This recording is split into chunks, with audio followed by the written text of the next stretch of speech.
something, and I'm speaking for your IT band, you don't want it too loose. It's supposed to be tight to a certain extent to support your knee. You're not going to get loose anyway. You can try because it's going, no, that's not my nature. And I'm taking this easy down into the lower lateral compartment of the leg.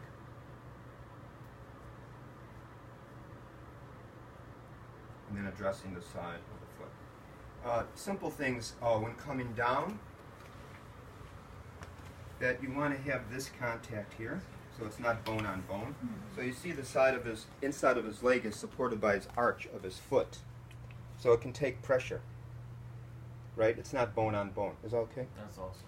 So little things to look at. Okay, so that. And then when you come down to the ankle, the lateral malleolus here, you can compress. I like to compress spanning the joint a little bit because it opens up the ankle joint. So you, obviously you compress above and below, but it's important, I feel, this let your toes mold over that and press down because it opens up. You know, there's supporting ligamentous all around the ankle to keep it stable when you're walking or twisting. So this gives it a nice stretch. And then continue it down into this heel compression, however you choose to make contact. So nice. And you can just see the line. It's sort of like this, the pole, right? It's just like that. And then I always am turning so I have clearer contact with the foot.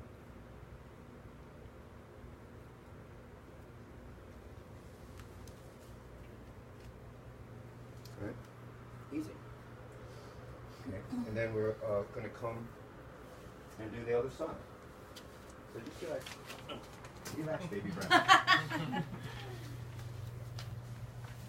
So same on this side, right? Again, pay attention. Here's greater trochanter of the femur. I'm hooking above it so that the side of my foot compresses down and away from the hip. Right? You loosen it, and then you can turn and be a little bit more specific. So, come over here now. There's a lot of movement in this one. A couple of things about when you're applying pressure with your foot that you may or may not know. So this general compression here is compressing into the muscle but away, because you can see that motion here, how it's opening the hip. And then there's this space here where you feel the ASIS, and right behind it there's this little concavity. Your heel fits so yummily right in there. So here's the thing. You want to have nice compression in there, but you don't have to sweat it so much. If you make contact, and rather than push harder with your heel, if you lift your foot up more, that's what creates the pressure. Because your foot's a giant lever, right? So when you make contact in one point, yes, you can push here. Cool. For me, too much exertion. But I'll simply lift my foot to create more pressure. So try that when you're working. You know, when you're doing flat-footed compression, if you're trying to get more pressure, try lifting your foot up so that the heel goes in more. You can see how his eyebrows popped up a little bit. That's a good indicator that the pressure's more. And then we're going to continue down, right? So just think of it as this fluid thing that you're moving, and it's evolving all the time when you're moving. Because you could kid yourself into thinking you know what you're doing, but you don't know what you're doing until you start doing it. So it's like, okay, I'm going to come. Okay, this feels pretty good. And make nice contact, right? But I'm switching around to make sure I feel what's good. Right? How my body is generally in line, so I keep the work in front of me. I'm not so much working a lot of times this way. Even though this works fine because you can do downward pressure in a way, when I'm doing flat-footed compression, I just like to come right at it. Your intention's a little different, maybe. So here I'm changing, just because this feels better coming at it from this way for me. I can address the lateral compartment of the leg this way. And then down. And again, look at how good you are. You're so good, Brad, right now. Right in this moment, you're just so good. Present. So again, from this position, what I was talking about was this, you know, compressing, but compressing down and away. See how you want to try to open here, right? You want to try to open here. So compression of this also down. Right.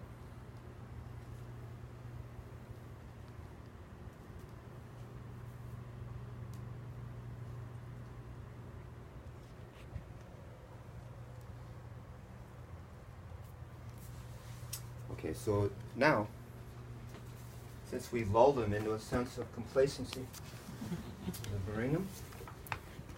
Pillow goes out of frame, and we're going to come up, and we're going to come and start working on abdomen. So, here's the thing. Putting your foot on the abdomen, crazy, right? But, you know, just be easy and think about what you're doing. So we're going to start inside foot, and we're going to feel for the sternum, and just below the sternum is where we're going to start. Our big toes, right below the sternum. And we're just going to rest ever so easy there. Right? So easy. And we're going to work with the person's breath. So as Brad inhales, I'm going to move my foot, and on the exhale, I'm just going to sink in. And my toes are going up underneath the rib cage.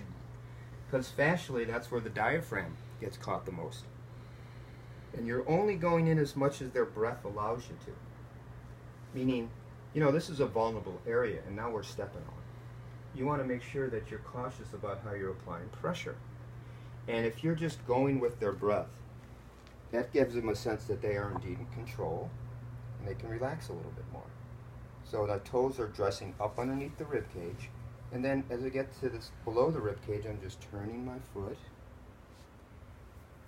I'm turning my foot, and then as we can transition into the other side, I'm going to do a nice neutral position. So here's Brad's navel there, and I'm going to come with the heel below that, and still above, obviously, the pubic ramus. So we're in the area where in Chinese medicine they call the hara, the center. So as he inhales, you can see his body coming up, and on the exhale you just sink in as much as the breath allows. And then we're just going to simply to address this side. Turn.